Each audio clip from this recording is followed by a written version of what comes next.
We are joined today by Jen Kirkwood. Jen, how are you? Great, thank you. Hey, so background, Jen and I have been exploring what this means for the HR Mhm. space, and she has taken upon herself to really dig deep into how people, data analytics, and AI are going to be affected by these new laws and this blueprint on the use of AI, particularly around people, and also the imminent legislation that's coming on. So, before we get into the topic, Sanya, I want to make sure that you have some quick snapshot on this topic as well, because as we do employee listening and as we get deeper into diversity, equity, inclusion matters, obviously the constraints on the collection and use of data is going to be top of mind for everyone. So if you Yes. would give your perspectives on this topic, and then we'll turn it over to Jen and we'll get started with the discussion. Before I let you respond, famously, I do that all the time. If you're joining, by all means, enter your questions and ideas into the comment section on whatever platform that you're on. That would be LinkedIn, YouTube, or Twitter, and we'll get to as many questions as we can. After all, we're calling this Idea Share because we want you to bring your ideas and perspectives. So with that, Sanya, take it away. Yeah, well, first of all, Al, thank you. It's always a pleasure to share this space with you. And Jen, like I was saying a bit ago, it is just incredible to have you here. It's incredible to have this conversation. Before time, I was reading up on the topic. I read the bill, I read some articles about it. And more than anything, I have like a list of questions and I send them to Al originally. And I was like, I just want to know more because my background is I'm an organizational psychologist. I've worked at tech companies my entire life, but I wouldn't even pretend to know the first thing of like how to build anything related to AI, but I've been a consumer of it.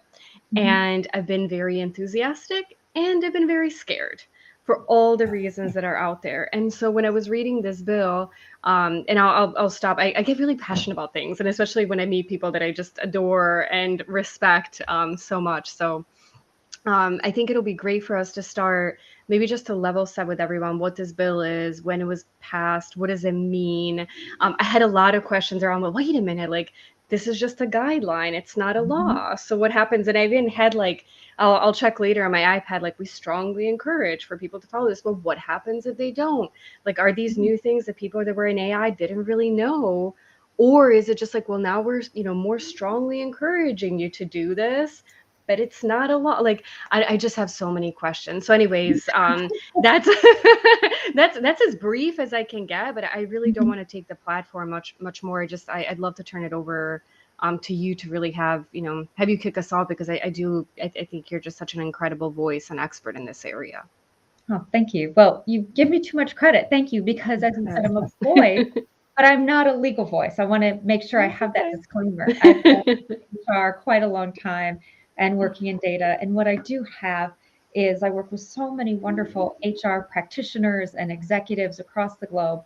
And I work with amazing colleagues and partners across the globe that I get to see a lot. And I get to see a lot of reactions and work through a lot of different problems as it relates to global legislation, and not just the Washington bill, but there's a lot of Hmm. different legislation that's out there around AI and algorithmic and automated decision making, not just the AI, but the automated decision making.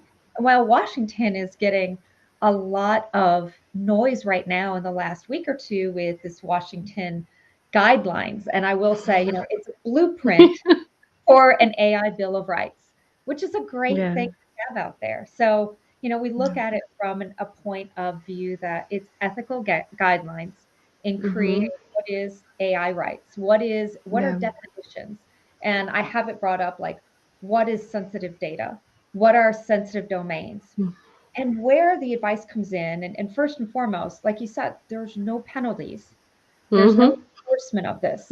This was created from the scientific community within the White House and its research arms, and different research and fellows that were out there.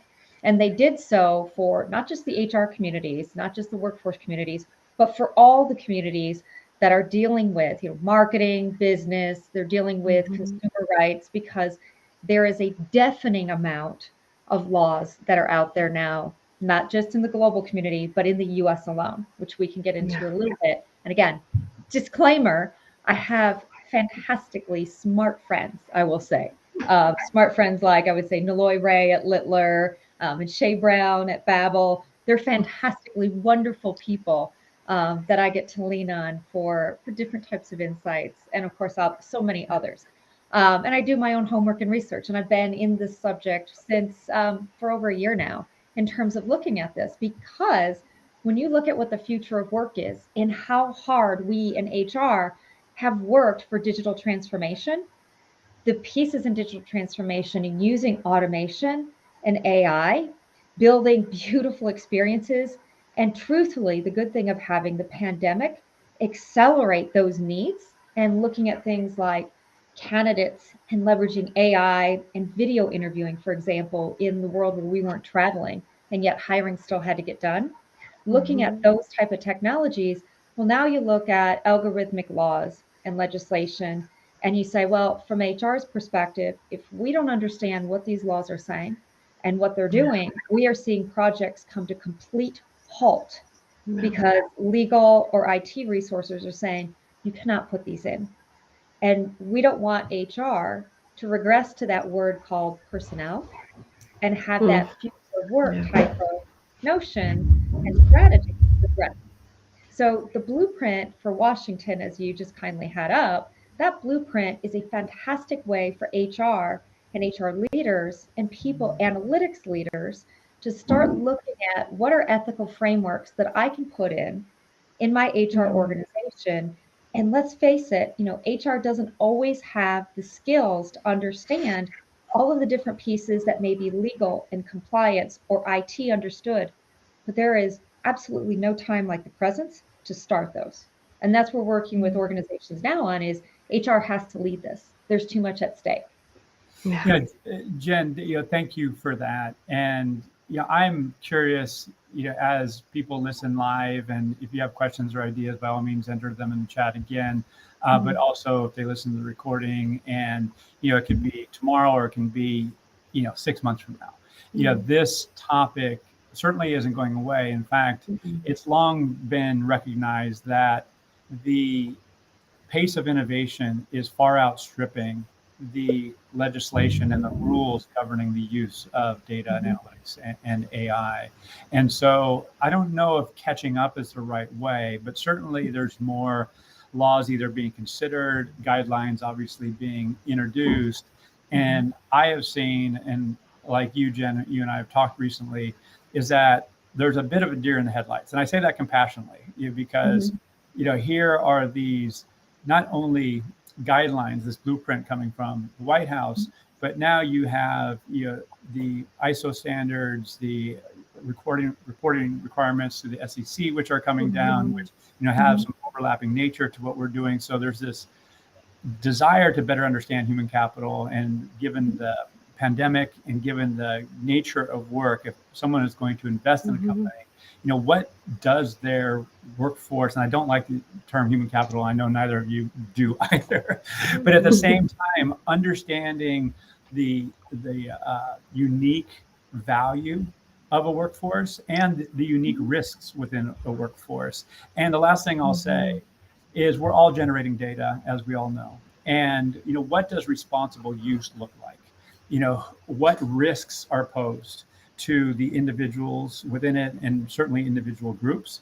Also, on the flip side, what is the opportunity to do right by historically marginalized groups to create a more equitable meritocracy that benefits everyone within the workforce? So we're getting to this point where it's now a conscious decision not to analyze this data. And so while it's a blueprint for AI, the way I'm looking at it, and particularly as the fine print reads, it's really about data collection. It's also about the analytics, and it's about the automated decision making, which is, quote unquote AI. So, with that as a framing, Jen, how do you think organizations should be addressing this challenge? If HR is in fact going to lead, like you say, what does that look like? I would first consider the why we're doing this. And oftentimes, I think, Sandra, going back to your original point, like, why is this in the first place? And back to your point on DE&I, you know, I will get challenged sometimes when we're meeting with someone or meeting with an HR organization on this. And sometimes they'll say, you know what, we're going to do what we did with GDPR. I mean, look what happened with GDPR. Nothing happened. We don't really hear about CEOs going to jail. There was all this fuss about GDPR and nothing really happened. Well, this isn't the time of GDPR. What this is the time about, when you think about why this is happening and the importance of the DE&I perspective, is this is the time that we're changing for consumer comfort and for consumer attraction on the marketing side. And mind you, these laws also take effect, and these laws are put in place right now for marketing and consumer protection. But we're changing these laws, and we're changing the comfort of our consumers and changing our mascots, our logos, our brands, our butter, our syrup, to make our consumers be more attracted to our companies, to make them more comfort, to fly with us, to do whatever we are doing in selling our products and our innovation. At the same time, the risk of doing nothing and taking a fine is too great in the talent war that we are faced right now. So the risk of being accused in discrimination right now and making the headlines on a discrimination case, because we are found with bias in our systems, in our hiring, in our workplace, in our promotion, at a time where we are losing women, when we are underpaying people of color and women of color, and finding more bias in our hiring and different processes, would be so great. It would be greater than any fine than any of these laws are imposing. Mm. So I want to go back to the why of what we're doing and put that lens and that microscope on it first for the heightened sensitivity, because I do find that first question is lost in some of the translation of the laws and what we have to do with our stakeholders that we're meeting with at times. And at times it seems they get a bit overwhelmed and they say, you know what, we're just going to pay the fines. You can't afford to pay the fines. This isn't about a value orchestration on the fines. This is the value orchestration on the business, the talent, and the impact to shareholders and customers. And at a time when ESG, the environmental sustainability value, and the groups, sorry, there's some noise there, at the time that the ESG is so important to companies, and that talent is making decisions bigger than compensation right now. It's on flexible work. It's on wanting nice status. I want to work for a company that does meaningful work for a team and a manager that is important to me. Those top 3 to 4 reasons, compensation is at the bottom 4. DE&I is at the top in that psychological safety. So this is so critical to get right and not make the headlines over. I can't stress that enough. Let me ask this, and I'm going to then pose a question to you, Sanya, and it's going to go directly to your PhD-ness. So we'll be ready. But before I do that, Jen, there is a very basic question I want to ask, because if I'm an enterprise, medium or large or even small, I am going to hire a vendor and I'm going to use their tool. And then it begs the question, again, from a very basic level, is it my responsibility as the purchaser of that tool to ensure that it is not biased, or is the provider liable?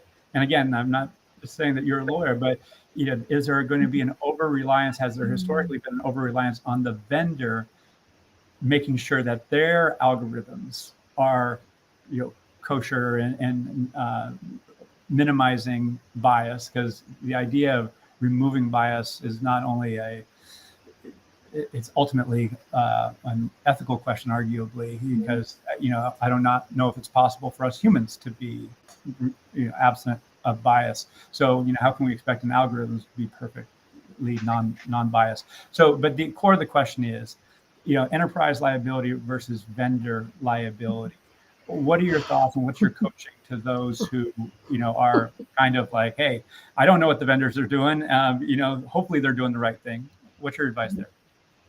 My advice is, despite which law it is and where it's written in the world, when an employee doesn't get paid, do they remember the payroll vendor that didn't write the check, or do they remember the employer that I didn't love pay them. that. That's my advice. Mm. Most laws are written to hold the employer accountable, Mhm. and the employer being accountable can use a variety of different manners, whether it's a vendor giving them an audit. But at the end of the day, in general, from a generality that I have seen in all of the laws, it is the employer being held accountable because the agencies are not tracking down the vendors. They're tracking down the organization or the employer.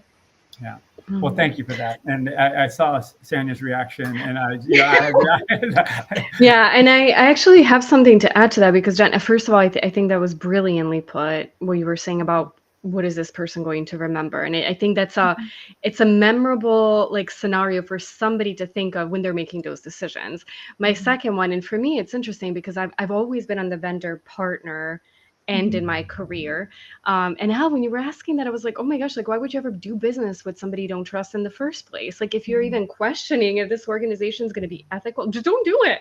Like, generally, there's enough providers that do similar things that should be that, ring, like, oh, okay, yeah, no, I really trust this person. Like, I feel like what their organization does is correct. And maybe you'll have a lapse in judgment sometimes, but usually there are things in place or if you're like, oh, I'm not really sure about, like, don't work with them. But actually, so that's like my, like, also, and Jen, like, I'm very like sunshine, rainbow, unicorns. Like sometimes I have to put my realistic hat on because I always want to think of like the best of people.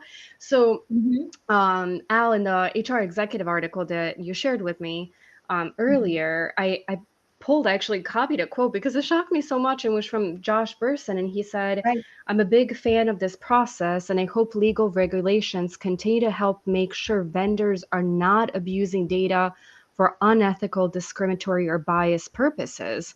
And again, I thought, wow, like clearly it's a bigger issue than, in my rainbow world I think of. But I also, on the flip end, like I remember, I unfortunately I wasn't a HR tech this year, but a few years ago, even almost any HR conference that you went to, everybody talked about AI and machine learning. And like maybe they didn't even say what they actually did with it. But it's like, what do you do? Oh, well, we use AI and machine learning. Okay, but to do Right. what? Like, what are you actually What doing are you with doing? this? What is your use And case? Yeah. like sometimes I think like again, there's huge benefits like the bill outlines with farmers, crop like in healthcare, like in many different places, but it's not bulletproof, far from it. And I did realize, like reflecting on all of this, that from a vendor standpoint, there can be this race to make money. There can be this race to differentiate yourself. There can be this race at saying, well, goodness, like all of my prospects are asking me, what am I doing with AI? I better do something so I can say, oh, I do. But how good is it? And I wouldn't say like, and so sometimes maybe the intent is not malicious. The intent is like, well, I need to do this to stay in the game. But if you don't know it well enough, even with maybe like a good interest at heart or good interest for your business, you're going to screw something up.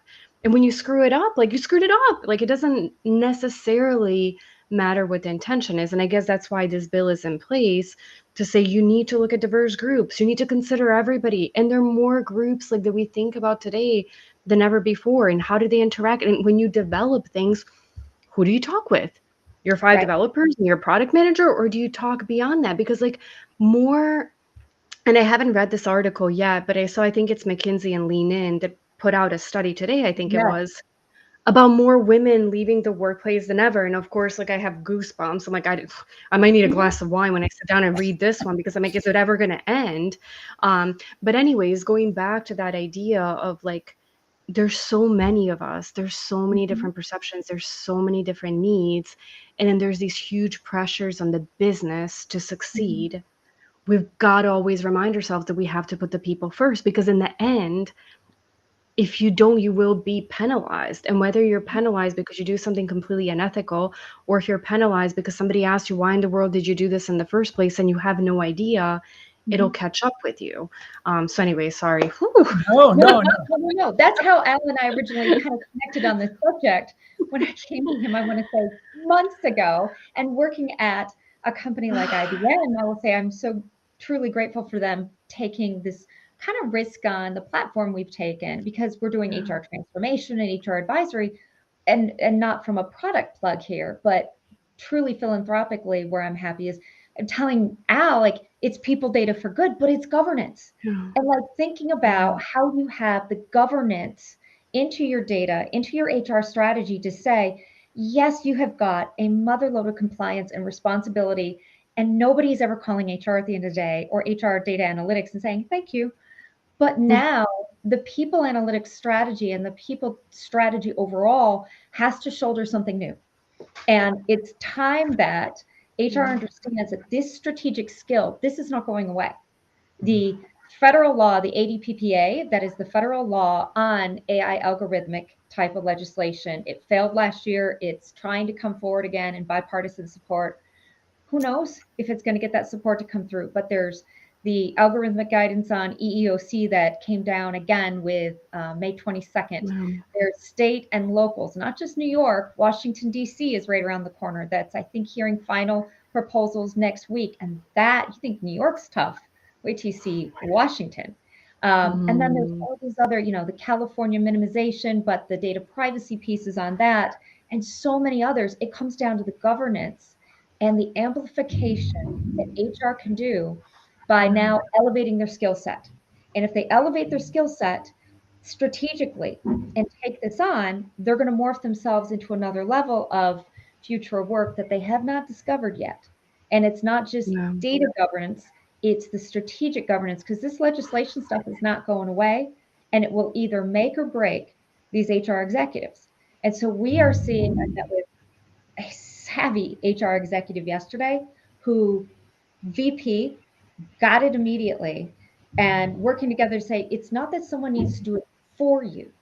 Someone needs to train you to put in this framework so that you can do it and you can lead this. And so for IBM, you would think bringing up this legislation and all this, that, IBM might tell me to go hunt source different, but it's actually not. It's to your point, like we need to do right with the human in the loop. And that human in the loop and understanding the policy and decision-making, let's face it, I'm gonna be real candid, this is not gonna be a popular message. I've said this to HR execs, if you get legal involved, what are they gonna do? Carte blanche, and I say this to my legal friends yesterday, it's a no. It's a no-go, and it's not going forward. If you say to IT is so overworked, they have a backlog that's gigantic, it's gonna be, really, do we have to prioritize this right now? Because legal's telling me it's no-go. If HR is leading this, they can use both stakeholders as support, but there's too much process design, policy administration. And if you're going to disassemble a beautiful design and a candidate experience and an internal candidate experience, that has to have new considerations to not just automation or AI decision-making in it, but it has other downstream effects that may have implications. You want careful web construction. And I don't mean web like technology. I mean, it's a careful web that you don't want to unravel completely. And you want the careful orchestration and designers in there with you. And it's been, I'm seeing new HR executives lift their careers on this. And with the DE&I philosophy there, it's awesome. It's awesome. And it does lift your heart. It's not just butterflies and unicorns. It lifts your heart. I love it. So what? Okay, you ask the next question, and I'll take the one after. Sorry. Go ahead. Just jump in here because, if I'm listening, I'm like, great. We have to do right by the worker. We understand the risks and opportunities in the data collection and analysis. Yep. This topic gets esoteric really quick. And it, for many, and I say this respectfully, it gets over their kind of cognitive horizon insofar as like, I don't understand it. I don't have time to deal with it. Somebody else do it. And so then it invites the question, what does ethical AI look like and how is it maintained and enhanced over time? And that leaves room or creates demand for a service that does algorithmic audits, that understands the nature of the analytics. Is it survival knowledge, decision trees, is it multivariate regression, all these things, not only the data collected, but how is it used? Because many people, as soon as a machine learning process algorithm lives, it starts to get esoteric, like who actually understands it. So now you have to back track it, if you will, to understand not only what has happened, but what will likely happen in the future, and choose to stop doing something or modify something. So the pointed question I'll put to you, Jen, do you see, whether it be with IBM or third parties, and I'm thinking of SADOT as a solution out there that's their core business, is auditing algorithms, not only in the HR workforce domain, but in the consumer domain. Do you see demand for those types of services? And do you think it's going to become commonplace very soon? 100%. I see it for legal law firms like Littler. I see it for Babel AI, for SADOT. I see a new sector of the business. Syndio, yeah. And it's fantastic to see that valuation on those. 100%. Certainly IBM, we're doing different things. And there's lots of different arenas for everyone. I think what you have to look at is, one, the governance. When I say governance, it's a new way for HR to think about, because every decision making is an artifact, right? It's an artifact that is then creating that data and the machine model to learn from. So a key point is to say, and we review different cases with clients, and we also do this as IBM now in terms of how we review every AI model that we create now with clients and internally, in terms of all the new legislations and having that risk model, right? And with those different models and prototypes, like how many people are making decisions? If it's one person, that's not enough to be able to have that type of diverse data set. And making those recommendations, and then what's your governance framework to go back and audit this, and then all the other pieces that come with those governance principles. And then who's reviewing this? What does your audit committee look like internally, externally, and putting all that framework in place so that you understand you're going to keep repeating this, and how often are you going to repeat that audit cycle? Like, understanding it's not a one and done. That's really key. This New York law has gotten everybody globally, UK companies and European companies and Australian companies, New Zealand, are calling us saying, we've heard about this New York law, and that has taken everyone by storm. Washington is right on the heels of it. And if you think that one was bad, wait till you hear Washington. The Washington one that's unique is this is from the Office of the Attorney General, and attorney generals all network together. And the Washington one is being right now, they're talking and they're discussing the overreach on the Washington one. So there's about 390 pages of proposals that were just made into September by companies saying it's too overreaching, because it basically says every company over $15 million, or if you're a data broker, there's 4 different ways, is responsible, whether you have residence or not in Washington, D.C. Everyone in the U.S. is basically a data broker, is held to this responsible, these guidelines of Washington. And not only do you have to publish the requirements and publish all the information as you do in New York and similar pieces, but you also have to publish it if you have more than 500 employees in a language, in every language that you have those. So it's another unique one. And the uniqueness, I think, is going to continue, as I'm asked often. If we get a federal one in, great. Hopefully it'll follow the Washington blueprint.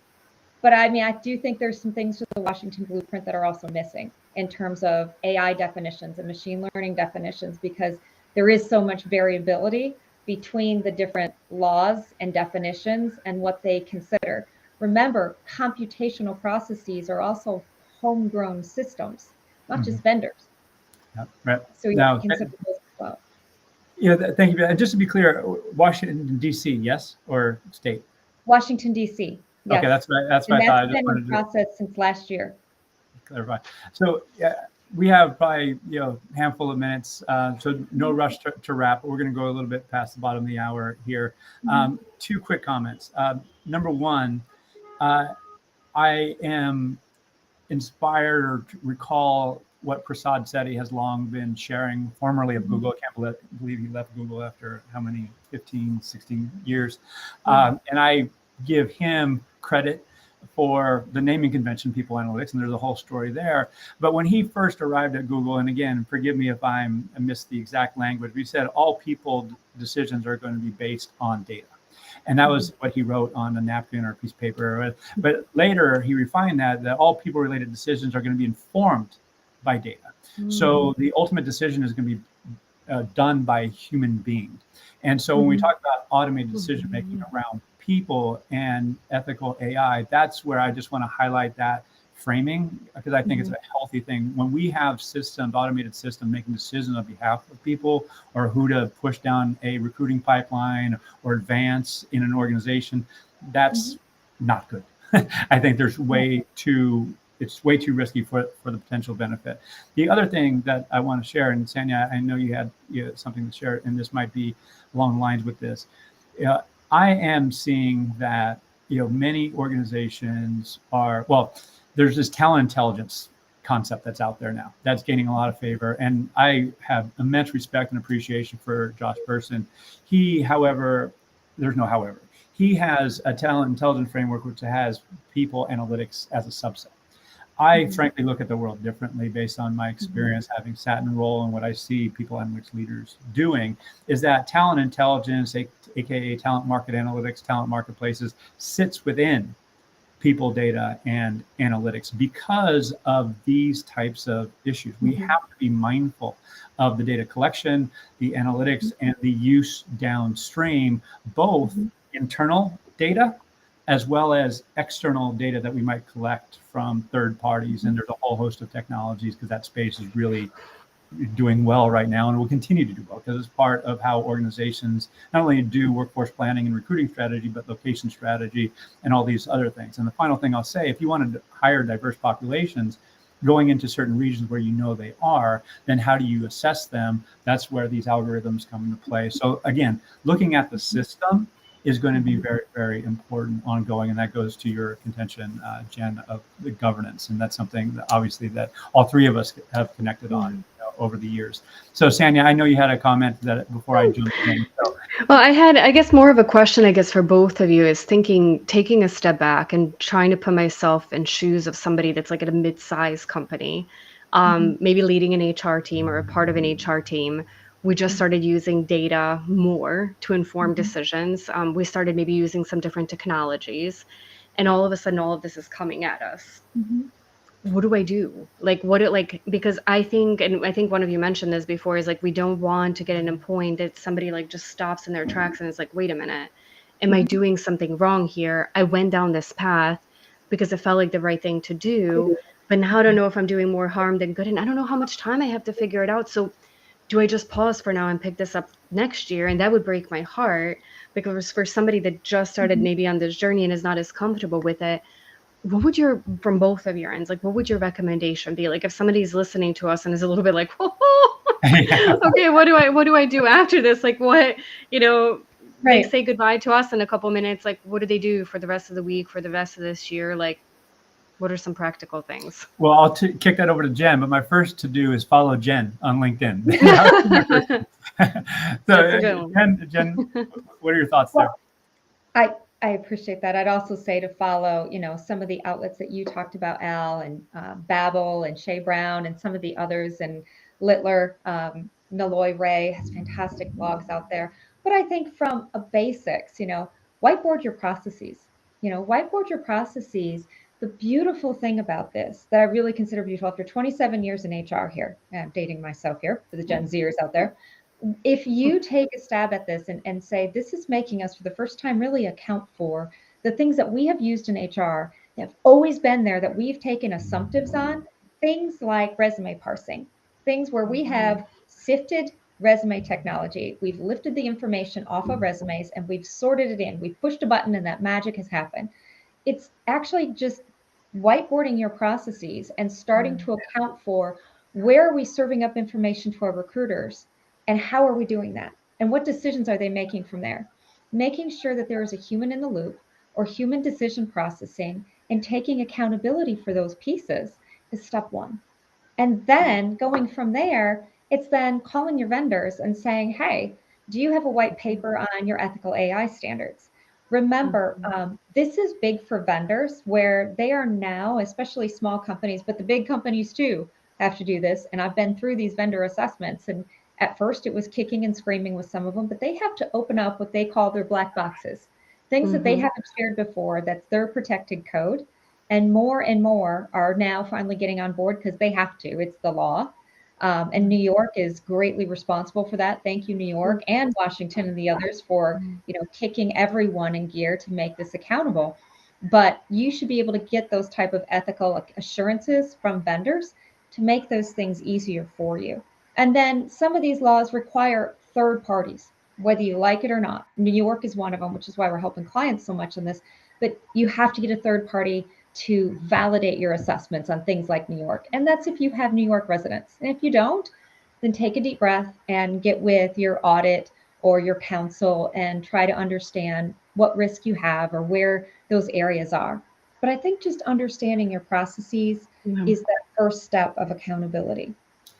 Yeah, I 100% agree, unsurprisingly. And I would also add the processes that are around data architecture and interoperability and mobility and all those things.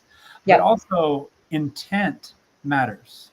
Adverse impact analyses matter.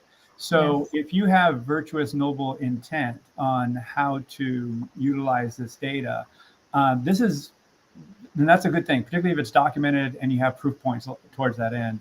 Where this gets really messy, and I've long drew a distinction between deductive reasoning and inductive reasoning. It's kind of a play on words, but deductive reasoning is effectively hypothesis testing, and you collect data and figure out if that's in fact the case, and maybe nudge things to drive a positive outcome, maybe increase diverse hiring.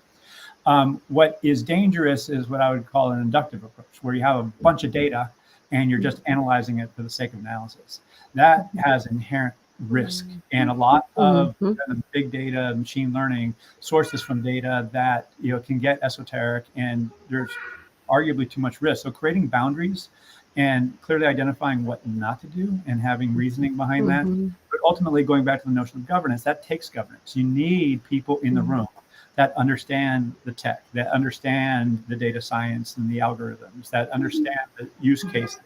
So, that creates the space to have the conversations, which frankly, many leadership teams have not made that space because it's beyond HR. And oftentimes it requires third parties. So my advice is to create the space, have the discussions, embrace the complexity, because it is complex, but the value of doing it well far outweighs the risk of not doing it. Because if you don't do it, that in effect is a decision. I would say in this day and age, it's irresponsible. So I'll give you an example on that if I could. So we had a client that swore they had several clients that swore no AI in our processing, in our recruiting process, none in the sourcing, none in the assessment. And they swore in the video interviewing there was none. Now, despite that, people of color actually do not show up on video interviewing. Let's just put that out there from a facial recognition piece. They don't show up on video interviewing and things as well in some video interviewing mediums. Let me make sure that everyone understands that. State of Illinois was first to the market several years ago with some facial recognition laws. They've amended and beefed up their laws even more and expounded them even more in great ways for people of color and others. But things on video interviewing from an AI perspective, backgrounds, glasses, no glasses, dimples, smiling, all those different things add in from an AI element on video interviewing from a scoring perspective. But clients say, I'm not even using those pieces. All I'm using is, we find out the resume parsing as we dig in, but all I'm using is the scheduling aspect. I'm just using the video interviewing to schedule with people because sometimes it's difficult to schedule. We've put some very big companies through those assessments, and without the use case that Al so deftly defined, by using the use cases to say, but wait a minute, if somebody goes through the process and says all 10 managers are available at the same time, but this person is assigned to this manager, how do you then decide it's not these other 9 people? And going through, legal and IT do not have those use cases or that understanding to keep going through that. They'll just check the box, no AI, no automation. And it's not until we've continued to push on that, and we went to the chief of 2 companies, that we found the AI and the automation. And it's not a bad thing. It's the fact that you need to account for it and audit it, because you're on the hook for it from your processes. And then we go through, we look at the models, we decide, and it's not even just the 4 fifths anymore. New York has come back as an example and clarified that they want statistical analysis of certain different categories and classifications on protected class, that you have to go deeper than 4/5 or the adverse impact anymore. So we go back and go deeper on those pieces, because New York came back and provided more clarity on their laws. And at the time they provided more clarity, they gave some complications as well. So it's that kind of use case definition that HR is so needed, because IT and legal would not know what to ask. Yeah, that's a great story. Well, here, as we start to wrap here, first off, thank you both. Jen, thank you for joining us. Special guest, our first special guest on this new format. Thank you for the invite. Yeah, I just want to share this, that this is obviously going to be an ongoing discussion. And the capability that organizations build to audit and ensure ethical and responsible use is in itself going to evolve. So by all means, keep checking back, and we'll include resources in the comments. And yeah, well, Jen, we're going to have you back and carry this on. So, thank you for sharing. Sanya, closing comments? I feel infinitely or exponentially more informed now than at the beginning of this session. Thank you, Jen. Thank you for what you do. Thank you for all the information that you share. I think it's quite complex, depending on people's backgrounds, depending on everything that they have on their plate. And I think, to me, especially for the people who really care to do the right thing, for us to keep arming them and helping enable them how to do it, I think is so critical. So this conversation, to me, I mean, I feel like I'm so much more knowledgeable. So I'm also sure that people who join us today are. So really, really grateful for your time and all of your expertise today. I'm so humble for the invitation and being part of this first audience. I truly believe, and I'm a huge DE&I advocate. So I welcome the conversation to keep going in any way, shape, or form. Thank you. Well, thank you, Jen. And finally, I would be remiss to say next week we're going to be in Austin for X Day. So we're both putting on that. So very excited about that. And on Wednesday night before that, we're going to have a PAFAL Connect event there in Austin. So go to PAFAL.net to learn more, or on LinkedIn, go to the PAFAL company page, just type PAFOW in the search bar and we'll come up. And we're also going to be in New York on November 2nd, Boston November 3rd, here in the Bay Area November 10th, and then we're going to be in London on November 17th. So a busy fall coming up, and thank you all for joining. Thank you, Jen, again. Thank you. Appreciate it. Thank you all. All right. Well, bye-bye. Bye.